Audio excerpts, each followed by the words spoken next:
You are now listening to the Music Lifestyle Culture Podcast.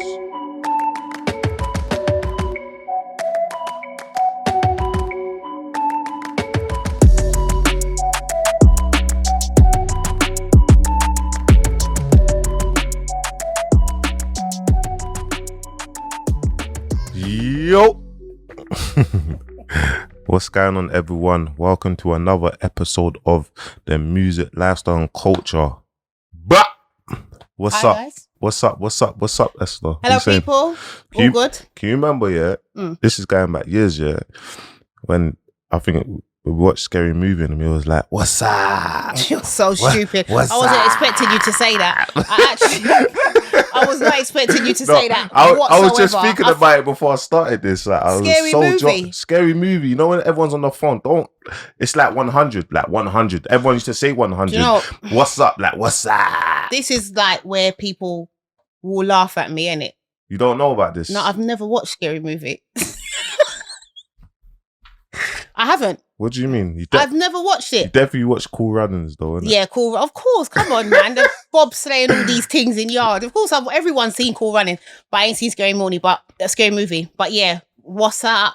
If it makes you feel better, Babs. You was telling me about, obviously I just gave my phone to Bean so into charge, but you're telling me about this screen that charges. No, everybody must know about the phone battery pack. So basically, I know about the battery pack, but I didn't know there was a case that you can put in your phone. What do you mean? I know about that battery pack that you plug it in with the big thing. Every week, every minute, can you charge my phone? Can you charge my phone? Can you charge my phone? So what we were trying to explain to Bouncer is that there's a battery pack case that you can get. So it's like the case of your phone. You charge this. Would you plug it in anywhere? Oh, if I could show you now. You see the case? Yeah. Not this one. This is some cheap case. You plug it in. You charge the charger from the wall. Oh, you plug in the case to the charger, and you just leave it. No, then you've got. So how long does that last for? It gives you 100%. So yeah. What? But how long? A day? I don't know. What phone have you got? I got iPhone. I just say you know what phone Right. I got, So iPhone. if you've got an iPhone, you charge the case. Yeah. My phone, if I charge it to 100% on my phone, when the battery dies and I put the case on, that gives me another full 100%. Okay, cool. It's better than you having get me that as a gift, please. Yeah, like, yeah. the podcast gift, and bring it to the next. Yeah, that's fine. When we get the YouTube money, I'll buy you 10. It's not a problem. When we get the YouTube money, I'll buy you 10 of them. Alright, cool. We'll get them for the whole entire team. Cases on me. How's your weekend been? How's it been? It's not even worth talking about that. Why is it not? My weekend was lit. That's what I'm saying. Tell them about the orange t-shirt. What do you tell them about? Because you go onto Instagram, yeah, this is what happens. I go onto Instagram, you know, like you go through people's stories and like you look when you wake up in the morning, look at what's using. So I was going on Instagram this weekend and I looked and I was going for Bouncer Play Dirty. I said, look at this, living his best life in some bright orange t-shirt, you know, looking like a orange. Bright, going through. I think that was Saturday, I can't even remember. But what did you do? Where did you go? Yeah, I went to my friend's birthday party. He had he had an apartment settings. And yeah, obviously guys don't try this at home, but man had the edible and it had we've had this discussion already. Again. We've spoke about this and before. The edible. We are not in any shape, way, no, or listen. drugs. Man's not promoting it, but man had the edible and I was hallucinating. Do you remember? I think that I was fine 1 minute and the next minute I was just overthinking, and then my I needed to drink water. Mm-hmm. Yeah, I was drinking. You know what that's called, isn't it? Yeah. Your ass is too fast. Serves you right. That's what that's called. But it was like good. Like, but do you know what I think it is vibes. as well? I think that because of like the whole quarantine thing, like when people go out now and link up with their people, it's just a little bit more like you kind of appreciate it a bit more. Because where everyone was home all the time and locked in, when you go out now to little gatherings, it's like you just appreciate being around people more, and you just definitely. But yeah, it was a good like vibe. Obviously, man was like a bit burst and that, so I was dancing. I went stiff. You get me? Yeah. What's his name talking about the cutting the shapes? But we ain't gonna go into that. We're not gonna go into that this week. But yeah, at least you had a good weekend. What was your weekend like? I didn't do anything this weekend. Boring. They'll probably troll me and say she's some sort of granny. But I didn't do nothing this weekend. I didn't. I just chilled. And obviously we filmed and that's it. Pretty much it. It's best way, man. Yeah, but that's the thing. I think things will start getting like back to normal. So many people are now out of the lockdown. People are having more events. There's more stuff to do. There's more music industry bits. So I know that it's going to be quite busy every weekend coming up from this weekend. No, definitely. Like, 110%. how's your DMs been? How's your DMs? How's the DMs? Do you know what? Yeah. There's DMs. So there's Instagram comments or YouTube comments. Yeah. And there's DMs. Yeah. And I got a DM and I was a bit disturbed by it. Because the DM said, do you know what? He's lucky I'm not going to name and shame because I'm not going to do that. Yeah. But the DM said, I think the first episode, like someone sat in their house, was on their Instagram and messaged me and says, what kind of knickers did you have on when you recorded that? And I just thought, you fucking scumbag. Like, it's one thing. Social media just makes people a little bit happy in terms of the things that they may send you. He's a scumbag. That's what I'm saying. I didn't even mean to laugh, but obviously, get me. Man get something like get that all the time. I even the other day, my Snap's not open, but I got people on my Snap, and I don't know, something told me to open the message. I opened the message and someone's like, I had a dream about you. Obviously, I'm going to ask you, what did you have a dream about, innit? That was in a rave and I was riding your face. Oh my God, no, this person, please. So I don't know whether to take that as a compliment or a man's disrespect to me. You get me? I don't even know what to say. But this is what I'm saying to you. People actually feel comfortable. I don't know how they feel comfortable just sending messages like that, and it's not even like they do it from an account where there's no picture or nothing. People openly do it, and I just think, you know what? They're sick in their head. Like, it's just disgusting. Men that send things like that to women, I don't agree with that shit at all. I'm sorry. It's nasty. We could talk about that subject. Yeah, we definitely will another day because there are some really horrible, nasty, rotted people out there. Anyway, moving on. Listen, I've got a guest.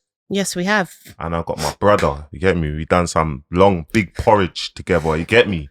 Big deadlifts. You get me? Should I translate the porridge? Okay. We done the porridge together. The deadlifts. You get me? We was there. We done it. My brother Vic and my bro, what gone? Yo, you telling me? Welcome, Vic. Yeah, what's going on, Esther? To the podcast. How are you? I'm just letting you know I got your back just from the jump because I saw the last episode. Yeah, that's what I'm saying. I'm just letting you know I'm on your because side. I'm low on female energy up in here. You know what I mean? Every week it's onto me. Yeah. But I'm not having it though. I will hold my own. You're doing your thing. Thank you. I see you're doing your thing. But you know what? I'm feeling extra strong now from that statement you just made. Thank you, Vic. Well, yeah, I thought like for me, even with this podcast, I just feel like as it progresses, the subscribers grow, and us as a culture, a unity, it's very important for us to have a podcast like this, and I can bring people like Vic, and I can bring whoever on here. It don't have to be a name.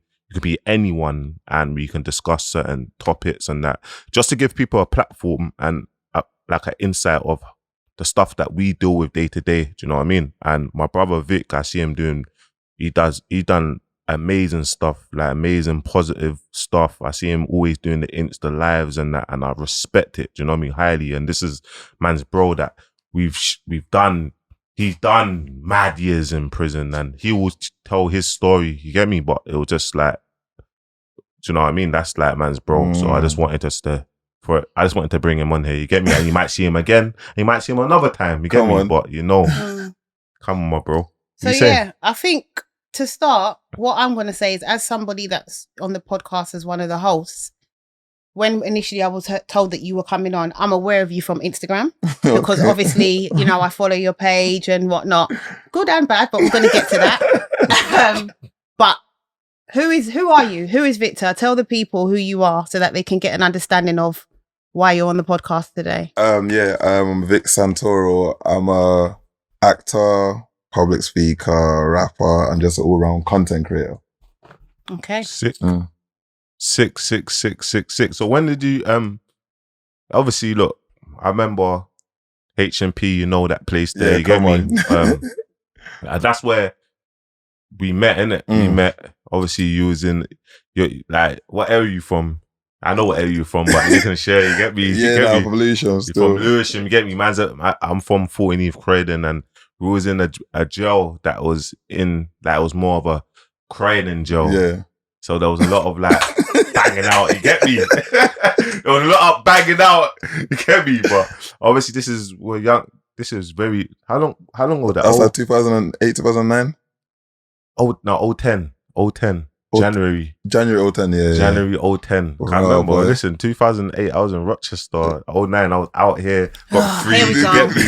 Got free. I was out here. You get Oh, me? yeah, you come out. Oh, yeah, Yeah. you come out. We was already in the wing when you came. Yeah. Yeah.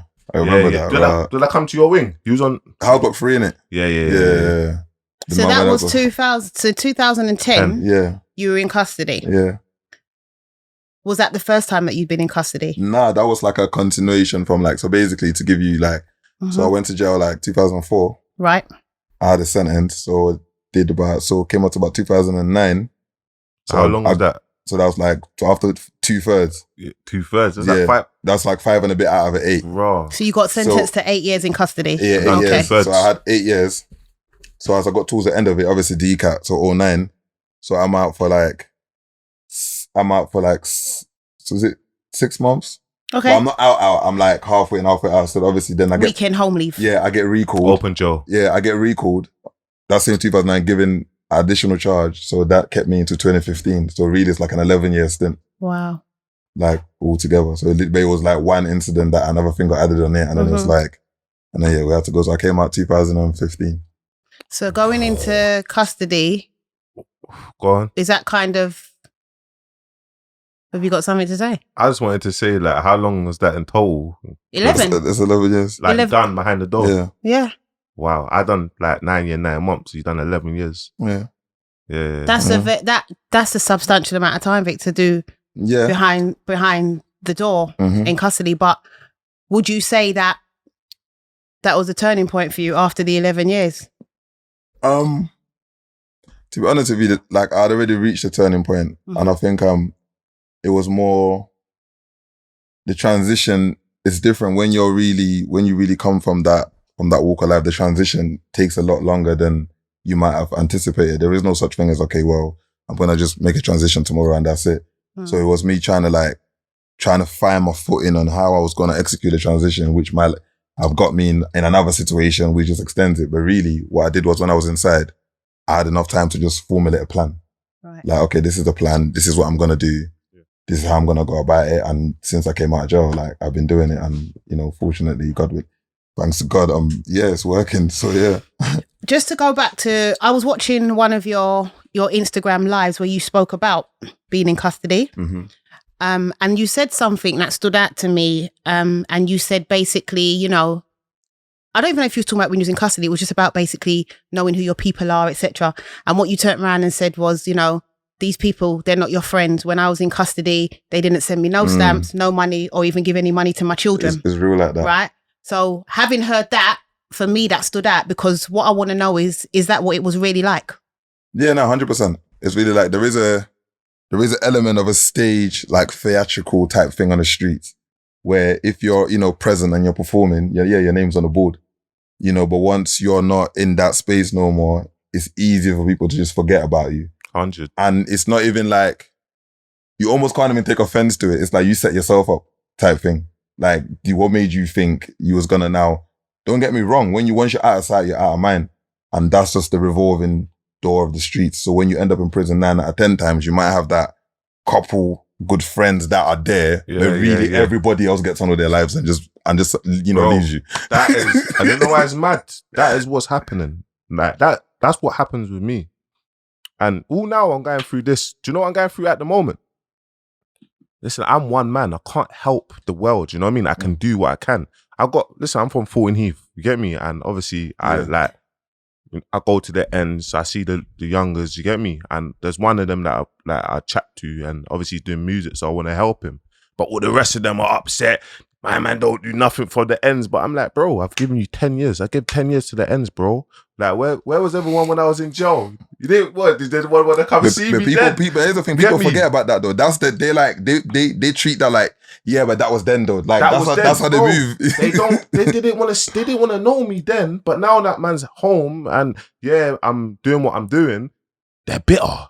I don't do nothing for the ends. They don't do nothing. Do you know what I mean? And see me, I ain't gonna lie. I'm from Fulton Heath. I'm from the borough of Croydon. So I don't want man even thinking like that. I want to try to help someone. So I am trying to help someone. But the annoying thing is like you said, when man's in prison, no one don't care about man, bro. Like they don't care. When I say no one, I don't get it twisted. I'm like man's friends. They come and visit man and that, and I don't depend. Like when I was doing my sentence, I just wanted to crack on with it. I didn't even want my mum to come and see me. Like you see now, which is wrong. I'll be real, like because prison's affecting me. You see, if I have an argument with our siblings or something, like I'm happily can go a year without talking to no one and think it's normal because when I was in jail, part of the trauma. Yeah, do you know what I mean? Exactly. But that's a key word though, Vic, because I think trauma is a word that is so underplayed in our community. Yeah, young black men, they go to prison. I work with them. I've got family members that are in custody, been in custody, come up, whatever you want to call it. And trauma is a word that they don't attach to what's happened to them, and that the trauma. It affects how a lot of our men today father their children, treat their mothers, treat their women. It's constantly ongoing. But did you ever think there was a space for you to address that trauma, or was it personal choice to just keep it moving and get on as you do with, the male ego? Men are strong, men are supposed to, men don't cry, all that stuff. I think for me, it's like you get to the point where once you've lost your freedom for a substantial amount of time, and there's this thing of I want a second chance. You get to the point where once that chance is given to you, you don't have the luxury to complain no more. You don't have the luxury to not make it work no more. So it's like, I almost like my second chance, I had to understand that me and other people were not in the same thing. We're not in the same space. I don't have the leeway you may have. I can't make the mistakes you may be able to afford to make. That was like a difficult message to put out to people. Because some people died, just said it, some people did. You have friends that just expect more of you and not understand that we are not in the same space. I can't operate differently.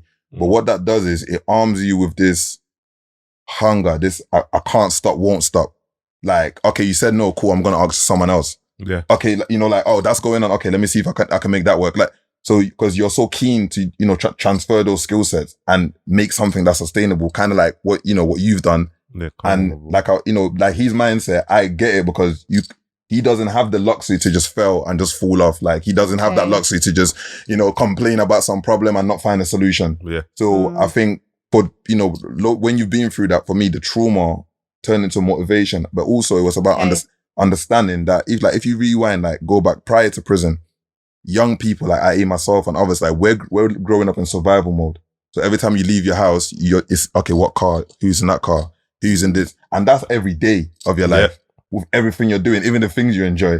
So eventually that has an impact. Then now you go into prison where it's even a bit more tense, hostile sometimes, but that is still the same reality. You still got to be in survival mode. Now, once you get to the part where you want to make that transition to go into like, live a life where you're not dealing with that, it's that survival mode kind of stays with you. I still like park and face certain things and sit the back to the wall, but it's about understanding your environment and understanding the strengths of being like that. So my trauma, I used it to arm myself. Like, I'm like, okay, cool. I know I'm traumatized because of just how I've had to live or how. So then I started looking at the characteristics of that. What behavior about mine don't I like? Why is there a certain way that I move that I think is normal that may not be? Because I know it's coming from the life we come from. A lot of things is normalized that. No, the things that's normal to us, it's like, it doesn't make sense. It's like getting my sentence and, because when I went to get sentenced, the judge just said, okay, yeah, going to give you like a life sentence or whatever not. And then basically the probation had to write an assessment to say whether or not I'm suitable for a life sentence. So now think of that concept. Let me pause it there. I've got to sit down in front of someone and he's got to decide whether or not I'm worthy to be kept outside or kept inside. So now it's like my life belongs to someone else in that essence. So as a young person, that's a position I'm in. I'm like, my life is not even mine. And a lot of young people don't understand that. Yeah, I'm saying my life is not even mine. And I'm like, hold on a minute. How do I tell this guy in an hour that I shouldn't be given 99 years? How does that even work? You know what I'm saying? So that trauma was there. So when I eventually went to court, the probation officer's name, I can say his name is Tom Dodsworth. he recommended that, no, whatever you give him something that gives him a chance of a future because he's got something to offer. So when I went to court and the judge was like, okay, cool, I'm going to give you double figures. But that's the maximum they can give me. I remember my brother saying, say thank you to the judge, but check it out. I've just been given double figures. But because he just got a release date attached to it, we're so traumatized. We're like, oh yeah, nah, yeah, that's cool. Like, well, how long? Yeah, nah, that's just another few years. Yeah, you got a release date. You're cool. Yeah. That's the trauma. Yeah. Like we're accepting it. It's like, oh, what? How long did he get? Oh yeah, now that's calm. Like it's not. You're making it your reality. It's a misconception. It's a misconception. It's almost like you're being. It's almost like you're being manipulated to believe that you've come out on top in the end. On top when really you lose, and when you lose, and like what Bounce was saying earlier on, that when you lose, like that feeling of about, you see when everybody leaves, when you really find when that soul door locks and you realize that it's really just on you. your own. It's really just you, and the decisions you make are really gonna just, like it's you and your loved ones. It's your, your mum might, writing your letter, your sisters, or that you really clock how your behavior is. Yeah. It makes you really take stock. Like, okay, cool. You know what? I can't go through this again. Can't go through it. I can't go through this again. Like, and when you pre it as well, it's like, I was rude to my mum. I didn't have time for my mum. I wanted to be on the roads and be involved in what I was involved in, robbing, selling drugs, whatever. Do you know what I mean? And then when I'm in prison, the only person that's sending me stamps is my mum. Do you know what I mean? Your mum. And the gal who I was I knew that there was going to be a point where it was going to be made about what a female didn't do when they were in custody. They wrote me a Dear John letter. You get me?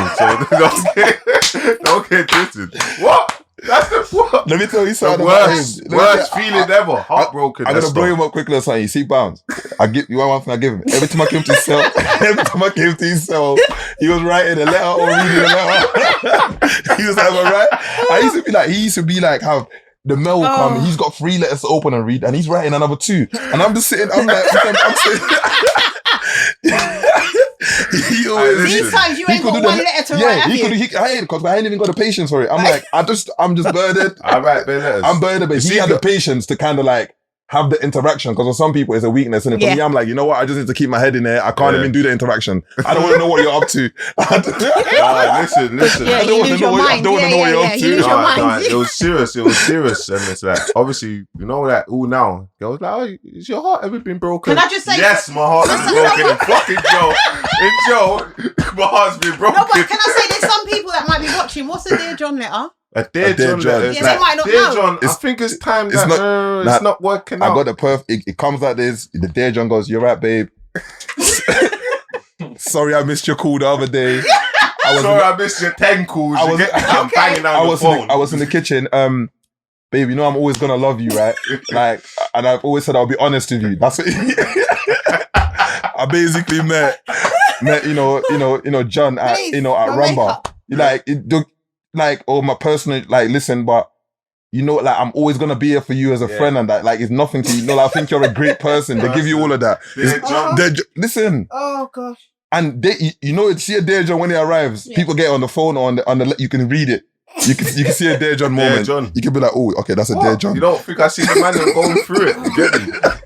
Deep down my sentence, I start looking at man like, listen, that used to be me. Start arguing down the phone. And 10 minutes. You get 10 minutes to chat shit, you know? Beep, beep. You gotta wait for 5 minutes. You're fuming, waiting at the phone box. Like, no one's using the phone, blood. You don't like that. I'm next. We can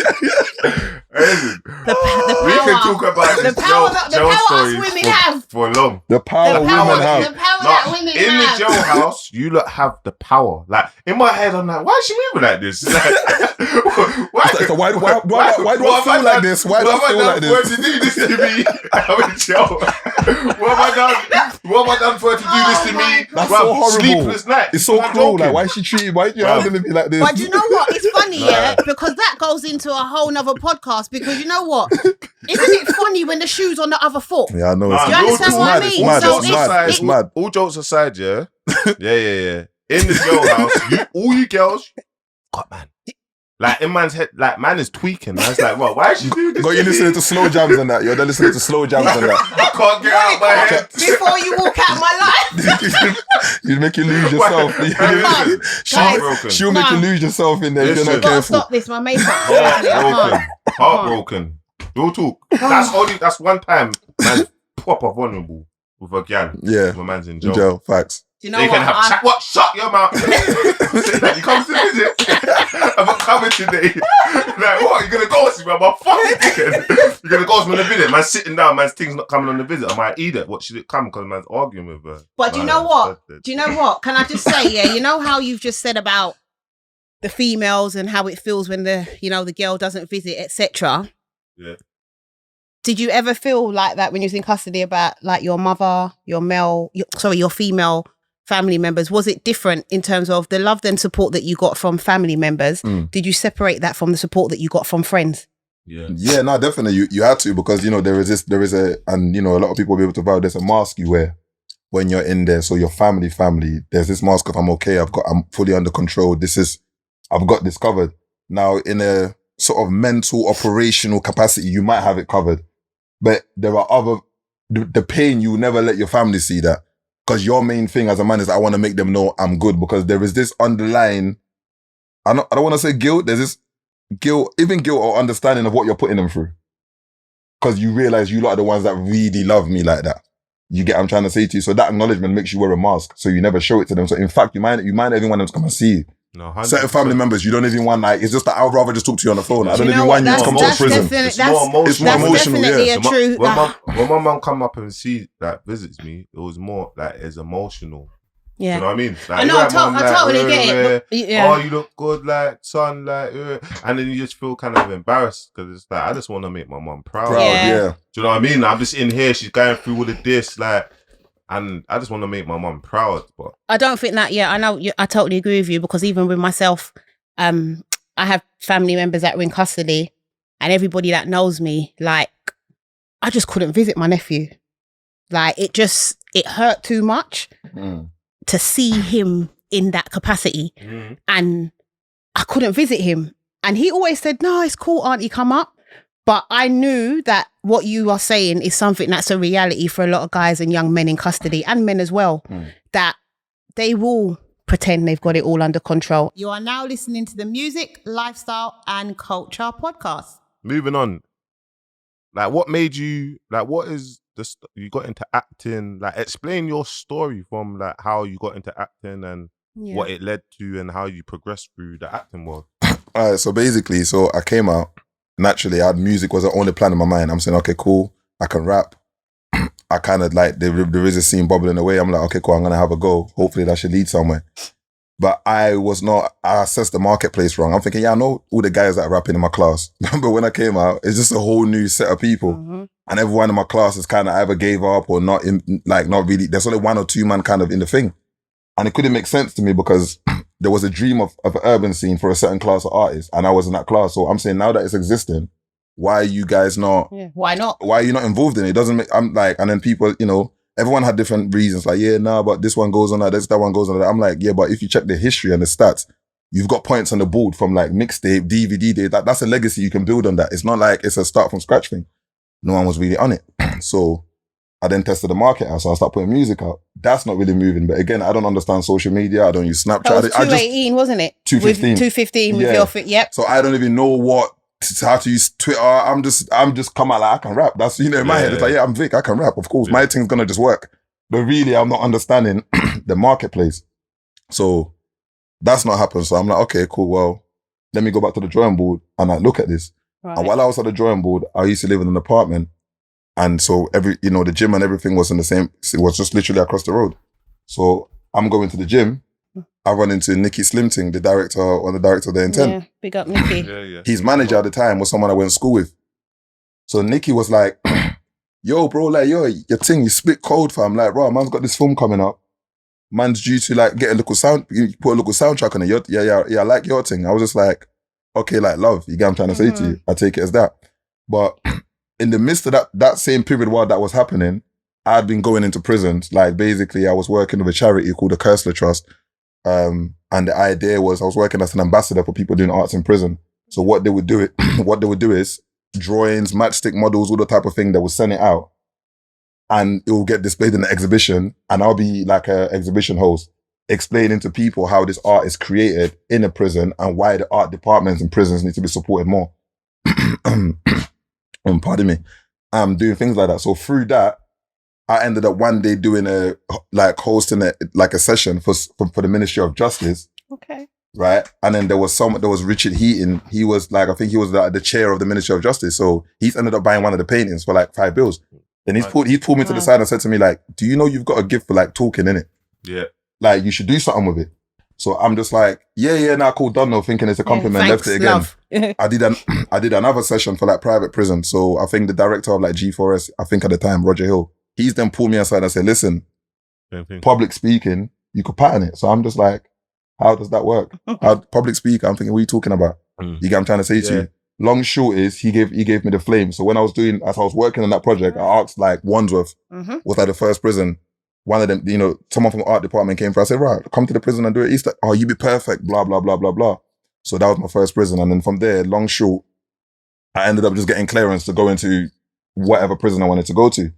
And again, away from the public speaking element. So check this out now. I've been in prison 11 years, right? Yeah. I've come out, right? So within the first 2 years, I managed to secure my clearance to go back into prison to talk. Yeah. So like the trauma is still existing. Same. And reliving it. Same. Why do you say the trauma still existing in terms of you being able to go back into prison and do talks? Because now, when I'm going into prisons, normally I'm going in the sweatbox, right? Now, the first time I go back in, they're putting me through the staff entrance. It's making me panic because you get like, it's making me, my anxiety is playing up because I'm thinking this can't be real. This is just something I'm imagining. Then, so I get into the prison, like my first talk, I'm like really anxious, and then they walk me in, then I'm on the wing. They say they're walking into the library where the talk is. I see one of the man them. And he's gone, bro, what you saying? What you saying? What you're back in? I'm like, yeah, to give a talk. And I see him look at me like to say, like, are you being real? And I'm looking at him in the same thing, like, I know, innit? I don't even believe this myself. And he's like, hold on a minute. He's like, why people are lining up in the library? Is that for you? I'm like, yeah. And he's like, so now remember this. So imagine there's the same officers I used to lock my door. Now me going in and they're making tea and paying me to be there. That's crazy. On the same wing that I was doing burden. And watch this, bro. The same thing that happened with you happened to me, but they reached out to me and done the talk in Brixton for Black History Month. Yeah. I'm on license. So they know I'm a license, and I've done a talk and I've seen all the man them, and it was so weird walking through the staff entrance and even leaving it. It gave me anxiety because I was like, I'm talking to people, but one thing that took back gave me even more made me even go harder, because the road youths, they all came and they listened to my talk, they listened to my speech, and I was inspired. That no one was disrespectful. Yeah, come on, yeah, facts. And do you know what I mean? So, and seeing like what you're doing, and remember doing so long in prison, yeah, and me doing so long, bro, man suffers from mad mental health, PSD. Do you know what I mean? We suffer. I'm not saying other people do things differently, but we, you know what we go through in it, and we know like how anti we are. So the stuff that the things that you going to do a talk, bro, like it was crazy because it's like I did that. Then I'm like in this prison, like when I'm talking about the trauma, I'm reliving the memories, but it's like there's a positive spin on it now. Like I'm back on this same landing, but I'm back on this reason. Now going straight to the intent. Eventually, like this is happening anyway. So I'm in the prisons. They know this is what I'm doing. I've got a business running and it's been monetized. So that was an avenue stream that I didn't even plan on even having. Right? Cool. Nicky in the gym, so I've seen him a couple more times. He's like, yo, brother, like, I might give you a little cameo, because he just digs the energy. Like, wow, real guy, like, wow, I dig the energy. And before I knew it, he's like, I'm going to give you some lines. I just thought, again, I believed him. But it's like, okay, let's see how this plays out. No, he believed in you, because Nicky is that film as well. He believed in you. I'm saying he's a good person anyway, but he believed in you because he casted you. And I've never acted in nothing. He casted me. Next minute, the contract come through. And the same time the contract come through, the BBC's trying to get, Guardian Productions trying to get hold of me. Shout out to Georgina. So she then tells me about, we want to do this documentary called Gun Number 6. And Rare Whatnot. But because she's on the BBC and for mainstream media, not in the way Georgina knows this, I'm looking at her like, you're moving like a Fed. Why do you not want to know about, why do you not care what's going on in our environment? Because I'm already of the belief that we're from a forgotten part of the city where nobody cares about things that goes on over there. Yeah. So she's like, nah, like, da. So I'm looking at like, so you want to cast me for I'm like, so whose project it is? So it's owned by ITV, but the BBC is obviously in on the business. I'm like, bearing in mind the title. It's called Gun Number 6. And here's a drop. They want ex-offenders with firearm, with previous firearm charges. And obviously, I do positive stuff in the public eye to tell a story about the deadliest firearm in Britain. I'm thinking, are you not just? Did someone just make this up? Like, did someone just like you being serious? They're like, no one. They will tell you. They had to come from multiple meetings just to convince me that look, we're being serious. Yeah. So now check this out. Nikki casts me for a prison scene. Down. So now I'm on set at a prison. We shot at a prison in Bristol. Yeah. I'm on the landing, same look, same thing. Mad. And what am I wearing? The t-shirt I'm wearing to shoot the scene is the same t-shirt, the blue t-shirt the blue t-shirt. And the grey tracksuit bottoms? Yeah, I brought my blue t-shirt from prison with me when I got released. I wore that same t-shirt, blue t-shirt, shooting that film. Because for me, there was a thing about turning the trauma all the way around. Because even when I was on set before we started filming, I almost had a panic attack. Of course. Because at one point they were just like, okay, can everyone just clear the landings, everyone get in a cell. As the cell door closed, it's not really closed. I'm like, I can remember it all now. I'm just like, oh, snap. And then I'm thinking, hold on, I'm actually here shooting a film in a prison. The smell's the same. The toilets are the same. And I'm playing a guy on the prison landing, which is really not me acting. I'm really just playing myself. That's a real life. That's real life role reversal. Yeah, I'm really just playing myself. I grew up on these landings. Do you get what I'm saying? So now, totally. That's healing me. Okay. So check it out now. So it's like, whatever I was in jail for that firearm offenses, like they want to do a film based on my knowledge on that. So all my L's are turning into the W's. Every single L is bringing so now I'm now thinking, because I'm God fearing. I'm feeling like, wow, I used to moan about my sentence all the time, but you see my experience is what has brought all the W's on. Like, no, we want to talk to him. We want to know what he's got to say about it. So before I knew it, that's what happened. And then the most important thing about that for me was like, I realized, okay, you were doing the acting and it was about, the reconstruction of firearms. You went on to win a BAFTA. Bro, that is crazy. Mad inspiring. You won a BAFTA award. Crazy, bro. ITV award show for acting in a docudrama that was a reconstruction of the incidents that placed you into custody in the first place. That is big. That's mad. Imagine that. That is an achievement. You can't even... Who wins a BAFTA? Who wins it? Like, the wicked thing. Do you know what I mean, bro? When they called me, because we was up for nomination the same time where Grenfell and everything. So when our thing got done, it got submitted and stuff like that. We looked at, so obviously the producer said, right, maybe, it's obviously going to go to Grenfell because, of how tragic that was. I get a call. They said to me, we've been shortlisted for a BAFTA. I'm just like, what are you talking about? I'm just thinking like Chinese, you're talking jargon. I don't even know. I can't even understand what you're saying. I leave it. He's like, nah, hopefully he makes the nominee list. Next minute, I get a phone call. We say, he's been nominated. I'm like, yep. Now, for me, I couldn't understand. I'm like, why do they care? Like, not in a way like, no. I was so taken by like, what do you mean? What do you mean? Remember, BAFTA's not voted for by the public. Yeah. They've got a BAFTA committee that votes, so it's middle class rich people. I'm like, what do you mean they nominated that? Why do they care? I'm still trying to pick it. I'm like, rah. So when the award show comes up, remember, you can't just get tickets for the BAFTA and all of that. I get a call from the director, James. He said, BAFTA's asked for you. I was going to say, crazy. When I watched the video clip on the internet, you had all these people up there. When they said you've won, they all stood up, they all hugged each other. But then as it went on and I was watching it, you was the only black man on that stage to receive that BAFTA. Yes, I was. On behalf of that team. Yeah, yes, I was. In the documentary, there are other people in it. But it was only you up there with them. The BAFTA asked for me. Therefore, I said the BAFTA's asked for you directly. They said you. And even check it out. Check the irony. The poster announcing the nomination was a picture of me, like a still from the documentary, me holding a gun. Yeah. Now, I wouldn't even post that type of picture on my Instagram, but this is what they use. So it's like, for me, I'm like, God, you're just trying to, this is comedy to you, innit? Yeah. Like at this point, God, you're just cracking up. At this point, you're not funny. Yeah. I'm saying, Mom's like, I said, look at the picture they've used, Mom's busting up. I was like, if I posted this, my probation would have had a fit. Like, what are you doing? I said, but when God wants to do his own thing, it's like, that's so crazy. Now, and that was my first project. And then that's happening at the same time, the intent's happening.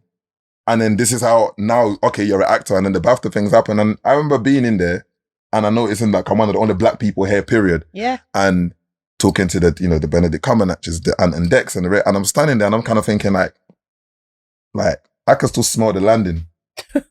That's crazy. Like I really can smell the landing. I wouldn't even believe it. I'm saying anyone on my team would say to it, I wanted to leave that award show so mad. Like, I had bad beat, so like my anxiety got so bad. Yeah. I just wanted to go home. So after we took that award, it was like, and I'm sitting there eating, looking at it in front of me. I'm just like, I just need to go home. And they were just like, do you want to try? I said, nah, I can't. I felt really You couldn't like function. I couldn't really You take it. Was you overwhelmed? I was That's so the word. overwhelmed. Just like I didn't Yeah. even want to take pictures and it's like let me just get my cab and go home. And I'm sitting in the car and I'm like, and my phone's going off and I'm like, my mum's going crazy and I'm thinking, yo, like I was just in the workhouse. Like I never planned to be an actor. I never had Crazy. The BAFTA was not even something in my head. And for me, it wasn't just about me. Like I've said it before. Like for the BAFTA, it was like it's for us. Yeah. Like I had to go to mainstream Britain and talk about our world and articulate it and be assertive enough to you know what I'm saying, to the point where they give us a BAFTA, we don't even come on these lists. We don't reach them. We don't reach them, bro. We don't make the show. We're not even know. They don't know. Not even, you know what I'm saying? So the overwhelming nature, I was thinking I didn't even plan to be an actor. I don't know nothing. And now I'm on all these tabloids and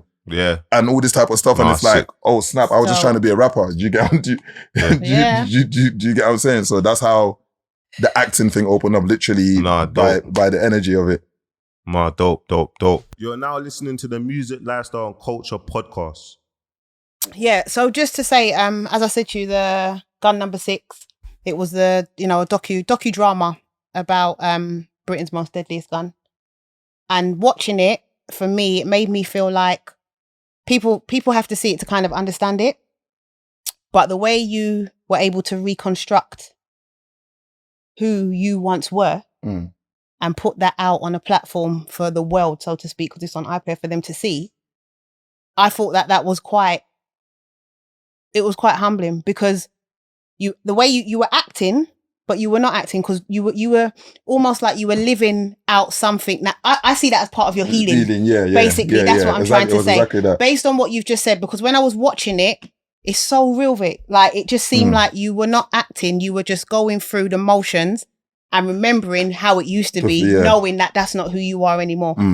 And that's what I got from it.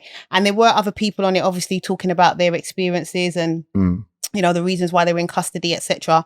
But I just think it gave such a good insight. I can see why you do public speaking, because when you're talking about things and when you was going through it in a documentary, you were able to draw people in, like you held the audience. Okay. So even your acting, I think it all plays a part. And sometimes I think we have underlying talents that we didn't know existed. Yeah. And I think that's one of the things that have come out of, as you say, your losses. Yeah. Because it just looks natural.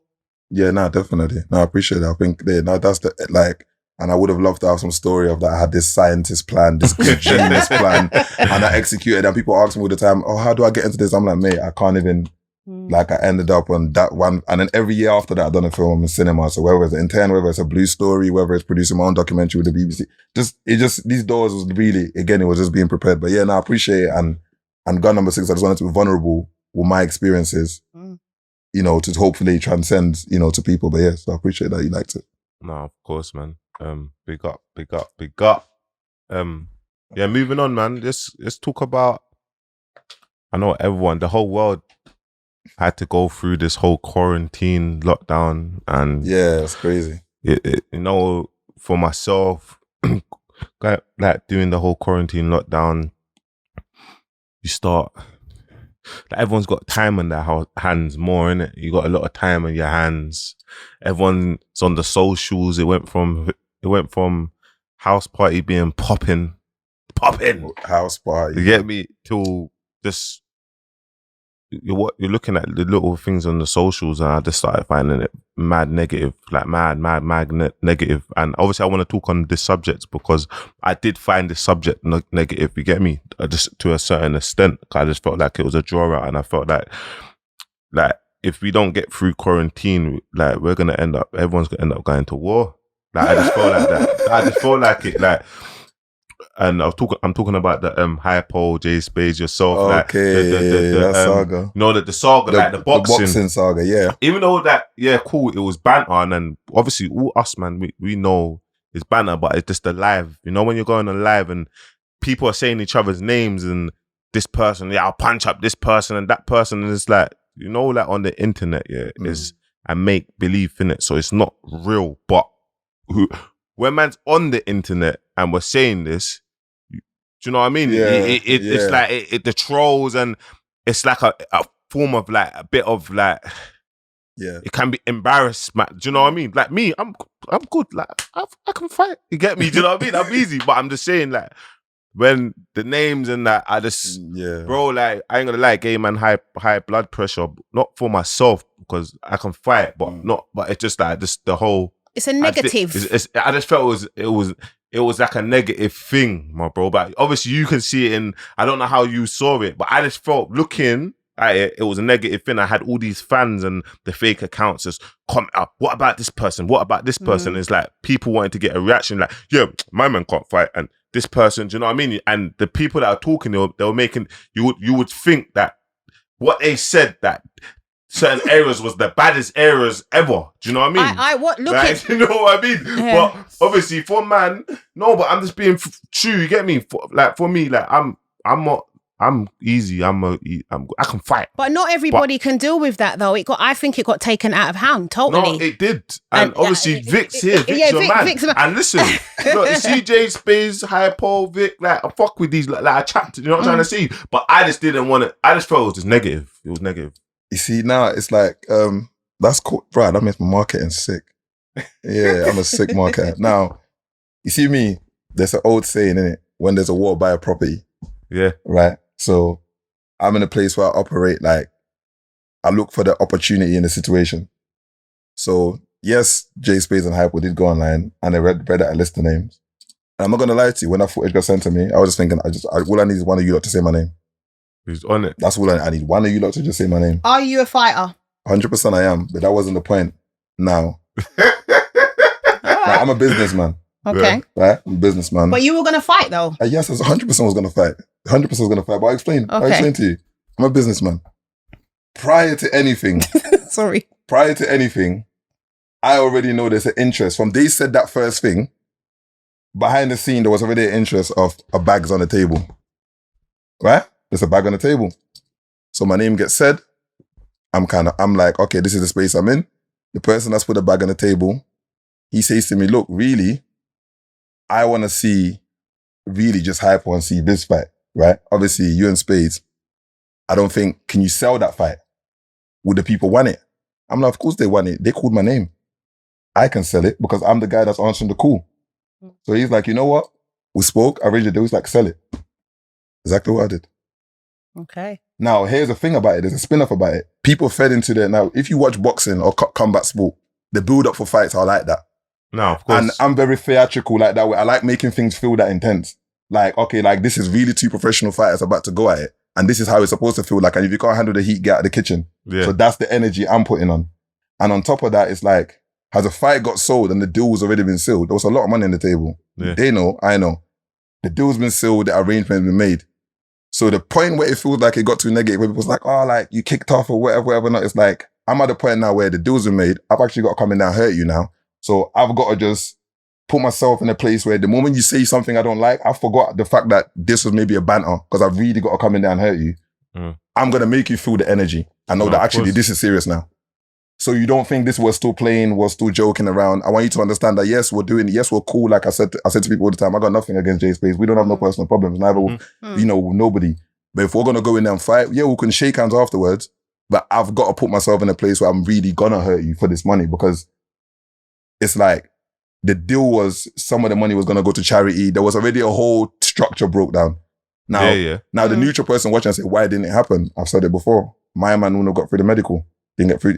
When we got to the point where he was supposed to happen, everything was supposed to happen, but he just wasn't of the fitness that he wanted to still go ahead with the fight. But obviously the advice was, okay, cool, maybe more time is needed for him to get in the right shape. Get in shape. Yeah, for him to get in shape. I see him. I see J Spades. He was eating clean. He was. J Spades. In his defense, he was on it. He was prepping. He was ready for it. He was ready. No, but here's the thing about it. And I believe so. And I tried to sell that angle that, look, they should just let him fight. But here's the thing about it. When you put an 18-stone guy in the ring with a 14-stone guy, a guy that's already, remember this, that I'll be, okay, let's pull this, the gas aside. The truth is I'm fitter than you. I'm already in the gym. I'm already kind of, you know what I'm trying to say to you. When my fitness is assessed and yours is assessed and I'm doing 10 3-minute rounds and you can't do 2 rounds, the investor can lose faith in the whole idea of it. It's like, so now when I'm trying to pressure the fight, Space to one of the fight, but the promoter's looking at it like, Vic, you just want me to give you this money for free. Yeah. Because I don't believe you and him will be an even fight. Yeah. Not because we think you can mash him up, or whatever. No, because he's It's not. just He's ain't not. got enough And it's time. got to make sense as well. It's got to make It's gotta sense. He make said, if I give you the money and you come in there, like, look, he's out of breath in the first 2 rounds.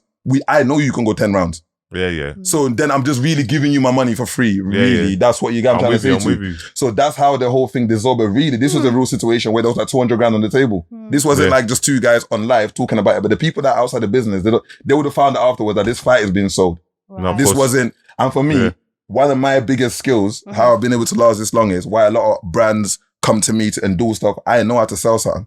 Yeah. I know how to sell it. I know how to make a cup of water look like it come from the maddest spring ever. Like, that's my gift.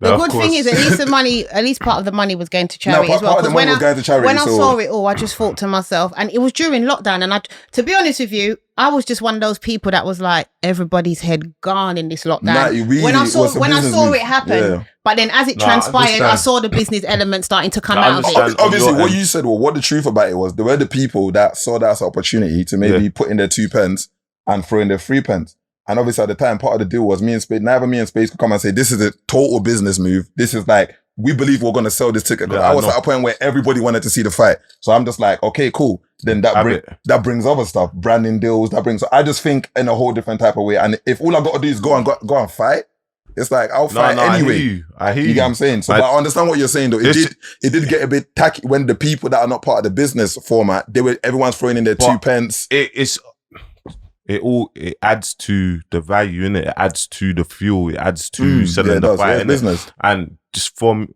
I know I speak on loads of other artists, and just because everyone's names, and you get me. Obviously, I didn't like that, so that's why I was wishing my name was cool. We've been in that the jailhouse. You get me? So we know whatever. Yeah. But I'm just saying that then it went to the trolls, innit? Yeah, the trolls loved it. They loved it. And remember, you see with the trolls. You just have to remember that I'm gonna say my name because I don't want to like disrespect another name, but you might have Miles from Shirley. He's 14 on a fake account going in on you. You get me? Like, you can't take it serious. No. But now you don't can't. get it twisted. I just take it serious. It does affect your mood.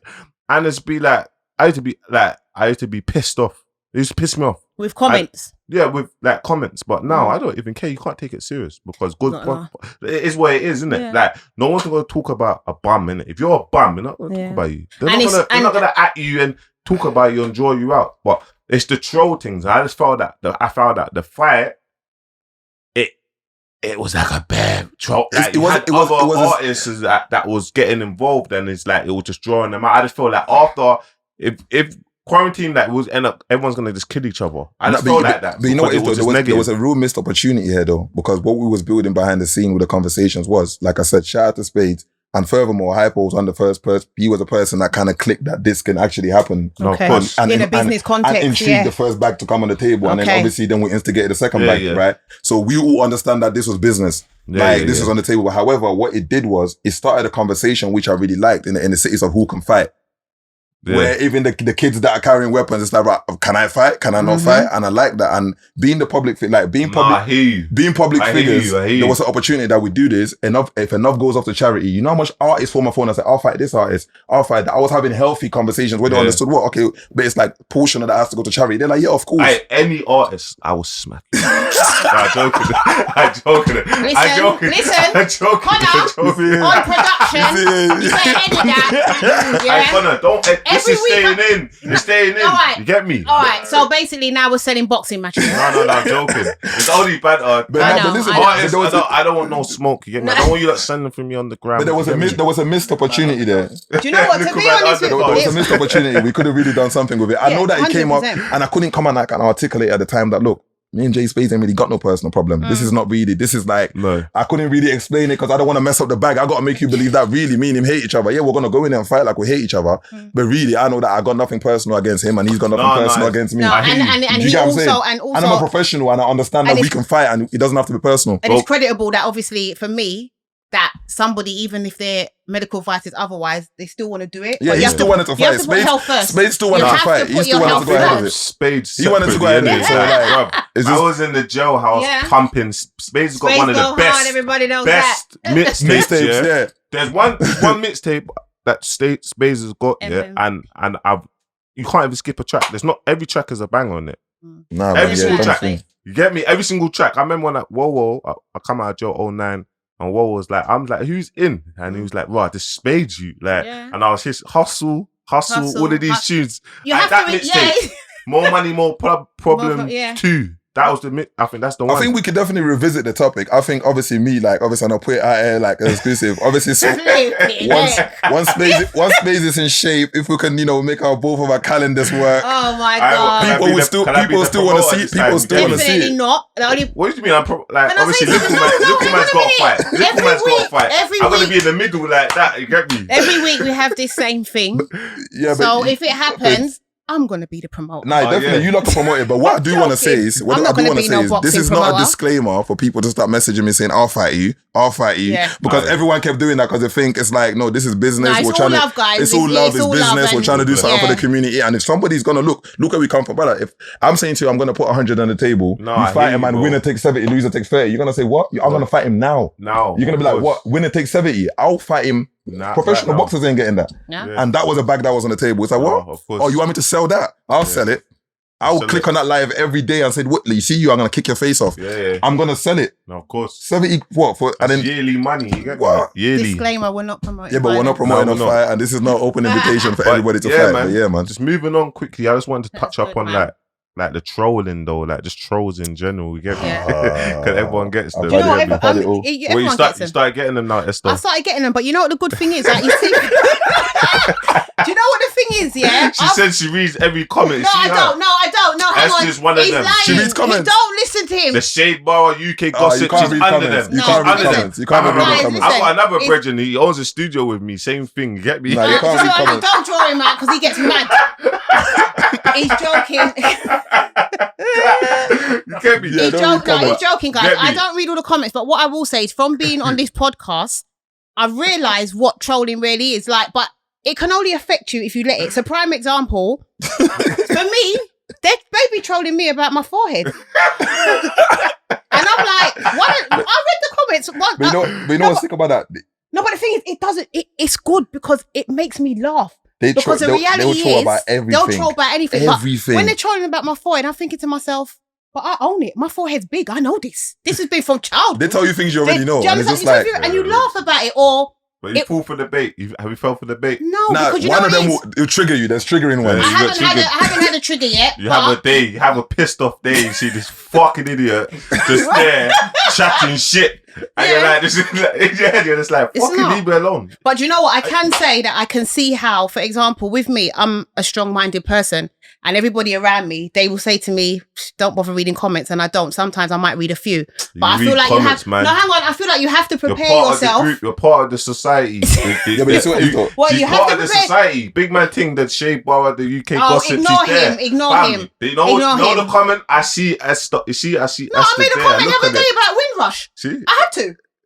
Yeah. I've got, but You see, Yeah. there's gonna get to a point. Remember, I said this to you here today. I'm not There's gonna be commenting a nothing. point where you can't comment on nothing. no, I swear not at to all. you. I know this. Can't I comment stay on away from know commenting this. on blogs. They'll But the add moment, you. the moment I say something, the trolls will come running out. Yeah, you're dead Is at it like rapping. they're waiting You're up? dead Is at it like rapping. they're waiting They're and then waiting. they'll- You're dead at rapping anyway. You're like, right, your thing ain't gonna get no views. Like, just come out of nowhere. Just like, bro, like, just like, bro, What did I do? no, bro, chill out. Didn't Bro. say nothing. What did I do? I'm getting at it like, It's oh, like- this guy looks like the black version of Bouncer. I'm like, bro, I didn't even do anything. I didn't ask for this. I didn't even. I didn't But ask. it gets to the point where you can't even. Like a lot of blog people, you don't really. I don't comment on blogs You no can't, more you can't. because the moment I You write can't. one thing, they come running. You It's just can't. part. It's part of the And then it will society. screenshot it. And but then I- it's just but like, I do oh, think leave me alone. I do think that trolling, as I said to you before, my other point, what people don't realise is if people are not in a certain space mentally, it really can affect people. No, it and that's definitely why I can. think it's horrible. Mentally It you affected can, me. but you just have to just It let go affected of It it. got to me. No. Eventually, look, remember, it eventually got to me. Yeah. No, you got If- or the AC thing. You know what I'm saying? Eventually, it can get it. Like, here's the thing about the blogs. I said it earlier on, innit? Like, and, just be clear. Let's just be clear. Like, I sorted out my differences with my man. He apologized or whatever, not. We had a reasoning or whatever, not. Mhm. But I'm saying, and, that's on live as well. People can go and check that out. But the blogs push a certain narrative. And I want to talk about a frequency and a vibration that exists on the internet, what we need to really be aware of. Mhm. Now, I understand the concept and the construct of blog pages that, okay, it has to be clickbait.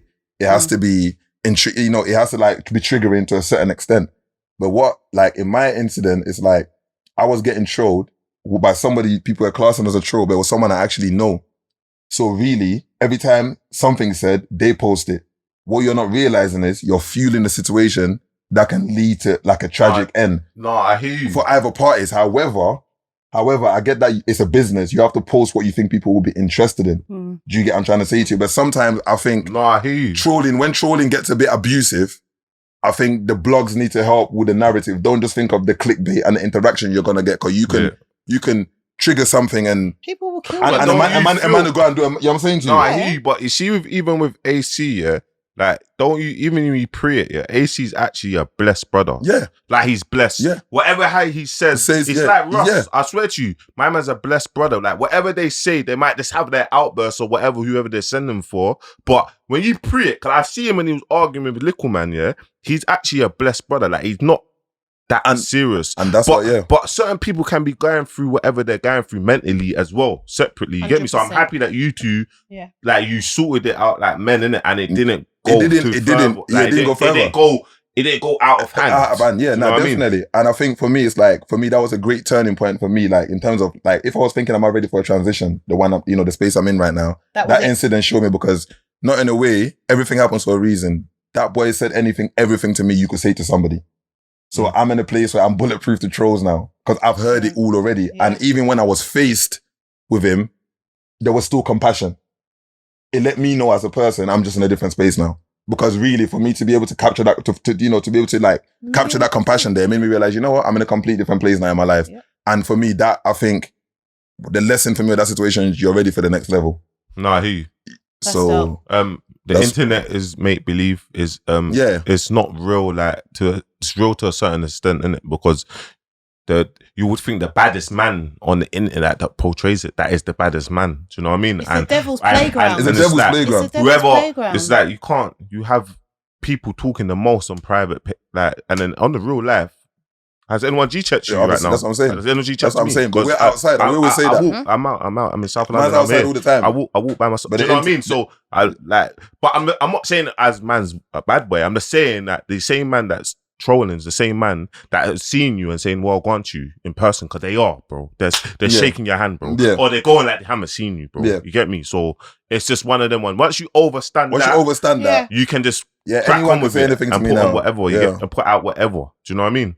I'm alright with the trolls now. It's like, and I will let you live as well. It's like, you come on my live, you troll me, you can stay and watch. You might get some knowledge at the end of it. And I think anybody that's in the spotlight just accept. Like, it sounds crazy to say accept. That's what comes with it, but that's what comes with it. It's the truth. You can't run away from it. Because here's the thing we have to understand. You see, how you guys are doing this podcast. If you've decided to make your opinion public, it means you have to be able to deal with public opinions as well. 100%. So 100%. We have to all accept it. You gotta release it, and it's like, I release it. Troll me all you want. I actually none. You get me? It's opinion. Kind of my thing. You get me?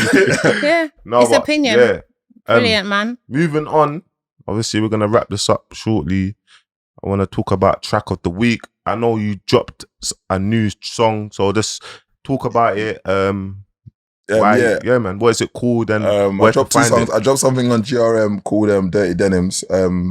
Something just a bit more sonically placed, for the radio. And I dropped a freestyle on my own YouTube channel. Sick. Because obviously when Dirty Denims drop, the streets are like, oh, why is Vic's trying to go Hollywood? And then it's okay, so let me give you lot something. So I give them the freestyle. Yeah. But really, it's just testing concepts. And what's the freestyle called? It's called, the freestyle's called Destined to Rise. Destined to Rise. So please see below what the GRM song's called. Dirty Denim. Dirty Denims is on GRM, and Destined to Rise is on Vic Santoro TV. And just quickly before you move on, I wanted to touch on something. I'm not going to go in details so my manager doesn't have a go at me.